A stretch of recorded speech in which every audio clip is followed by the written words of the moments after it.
Good afternoon. Welcome to Sports Nothing But Sports with Kent Sterling for Tuesday, September 10th, 2019. Brought to you by the great people at Today's Dentistry. I've got an appointment on Friday with the great Dr. Mike O'Neill at Today's Dentistry, and I can't wait. You know why? Because I like investing my time wisely. This is what I do.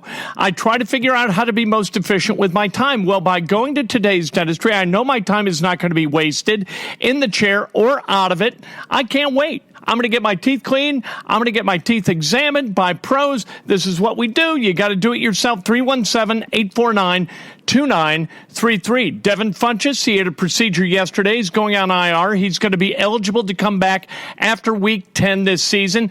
That's kind of good news. That's the best possible news for a broken collarbone, I suppose, for Devin Funchess and for the Indianapolis Colts. The Colts back to work today, preparing for their game this Sunday, 1 o'clock in Nashville against the Tennessee Titans, the only team in the AFC South who won during week 1. Last night, the Houston Texans, they took a loss, and it was a painful loss for the Texans in New Orleans against the Saints.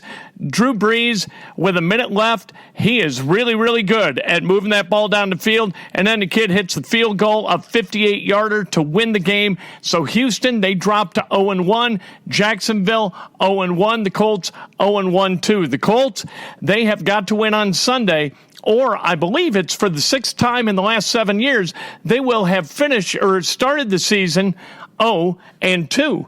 That'd be a disaster. Adam Vinatieri, he's going to be the kicker this season for the Indianapolis Colts.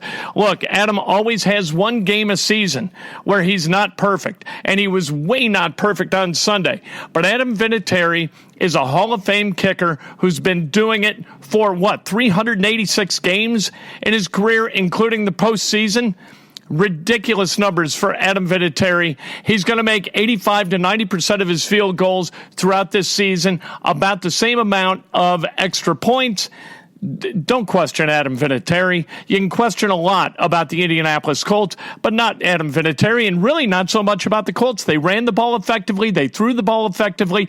Brissett, 21 of 27 for 190 yards, 2 touches, and no picks. That's a great day. I'd take that. If you had told me before the game, what you going to do? What's Jacoby Brissett going to do? What's he need to do in order for the Colts to win the game? You would say, all right, you know what? I'll take 21 of 27 for 192 and none.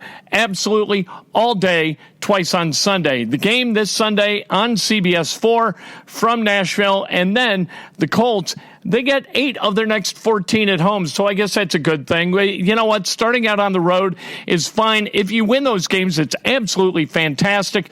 Let's hope that happens for the Colts this Sunday. The Chicago Cubs last night, winners 10-2 over the San Diego Padres. You know, the rest of the schedule, it's kind of interesting for the Chicago Cubs. You've got games against the Pirates, the Reds, the Padres, the Cardinals. 7 against the Cardinals.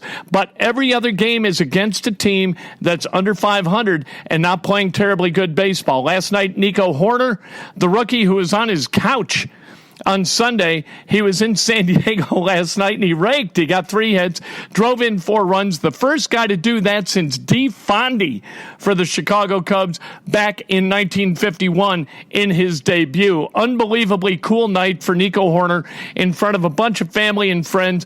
Good for him, good for the Cubs. Kyle Hendricks, good last night, and they've got to start getting consistent starting pitching. If they can get the starting rotation in good shape, if they can get Craig Kimbrell healthy and happy, they've got a chance to be really, really good. If they don't do those things, they got no chance to make October. Right now, they're 2 games up in the wild card. They are 4 games back in the National League Central.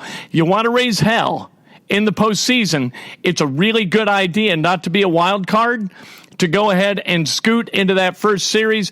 But these guys got to figure it out. Cole Hamels, John Lester, they're both rounding third, heading toward home in their careers, both in their mid-30s.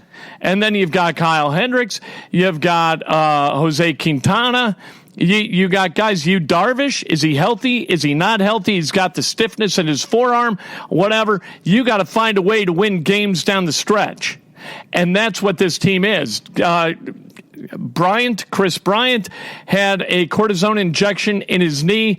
Hopefully that takes hold and he's able to play the rest of this regular season without any physical issues, because right now what you got Javi Baez, who is out for the rest of the regular season, might be back for the playoffs. You've got Addison Russell, who's day-to-day after being beamed the other day. You've got Chris Bryant, who has sat out the last few games. So it's 3/4 of your starting infield on the shelf. Zobrist back. Contreras back, but kind of on a pitch count. He's going to play again tonight. You've got an outfield that is healthy, but not always productive. Kyle Schwarber, really productive last night. Castellanos, also really productive last night. Castellanos has been a damn revelation, right? Or revelation. My God. The guy, since he came over on July 31st, has been unbelievable. The way he's just absolutely raked. And you know what? Defensively, he hadn't cost you either.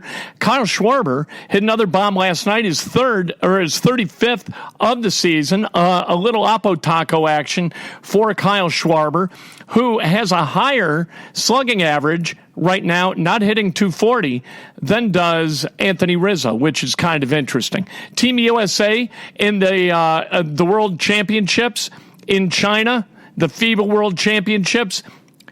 Team USA is going to play in the quarterfinals tomorrow against France.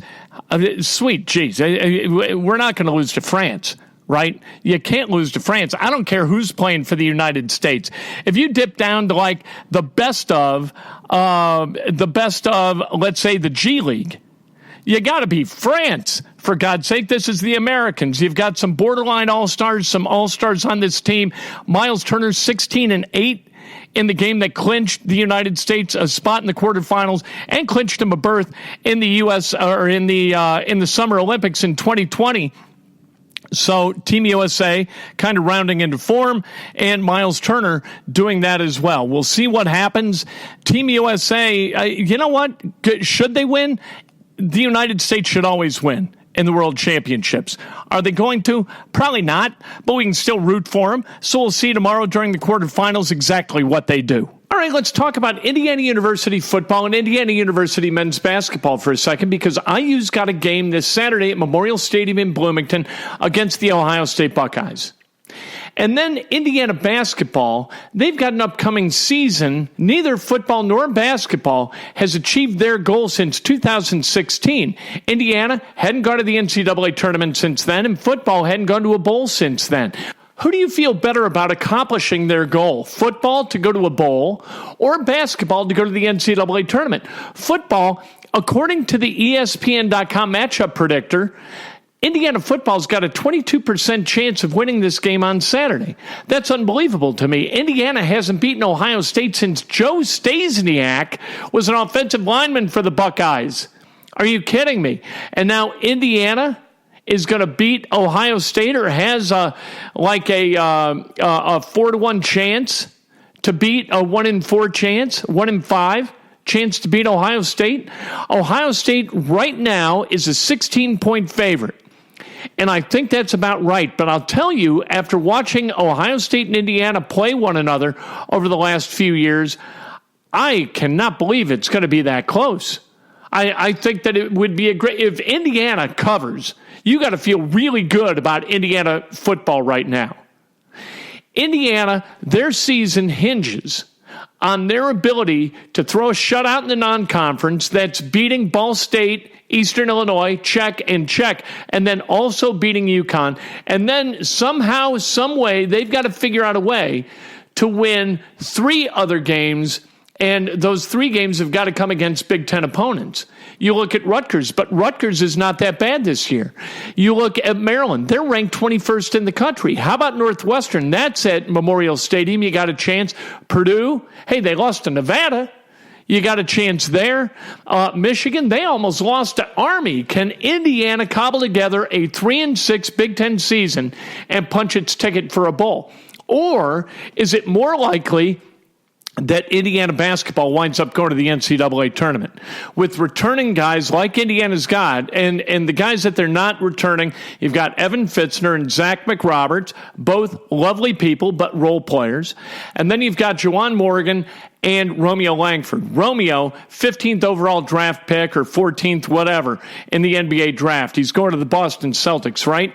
And then you've got Juwan Morgan, who signed kind of one of those Exhibit 10 contracts, and he may wind up at some point playing professional basketball in the NBA. He's going to play professional basketball, but is he going to play in the NBA? That's the question. So you've lost those two guys. And who are they going to be replaced with? You've got Joey Brunk, Trace Jackson-Davis, and Armaan Franklin, who are newcomers to the program. You've got Devontae Green, Justin Smith, Rob Finney, Aljamain Durham. You've got, did I mention Deron Davis? You got guys.